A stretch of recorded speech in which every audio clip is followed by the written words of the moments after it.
The religious procession that took place in Moscow on September 7, from the Cathedral of Christ the Savior to the Novodevichy convent, unexpectedly turned into a serious challenge for Russian security forces and even triggered panic within the Kremlin. Although officially framed as a purely religious, non-political event, both its scale and the composition of the participants raised alarm among Putin's circle and the special services, reports VCHKOGPU. According to government figures, about 40,000 people joined the march, while independent estimates suggest the crowd may have numbered up to 120,000.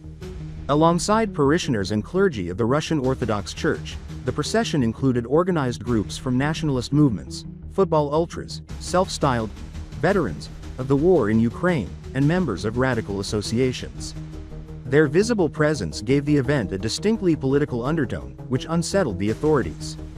For both the Ministry of Internal Affairs and the FSB, this scenario came as a complete surprise. Surveillance units were hastily mobilized, and officers were dispatched into the streets to assess the situation.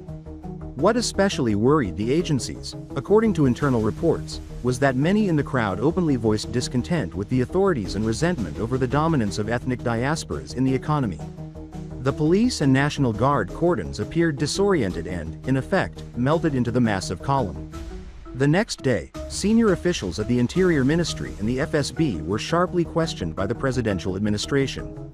The data on the size of the march and the prevailing mood among participants clashed with earlier upbeat reports by the special services about broad popular support for the regime. Instead, the event revealed the emergence of a new force in Moscow, a coalition of nationalist groups, war veterans, and PMC fighters, one that, unlike the liberal opposition, appears more organized and potentially more dangerous for the Kremlin. According to insiders, the reaction at the top was one of shock and anxiety. Panic spread through Putin's leadership, and discussions began over possible personnel reshuffles in domestic policy and security structures to prevent similar precedents in the future.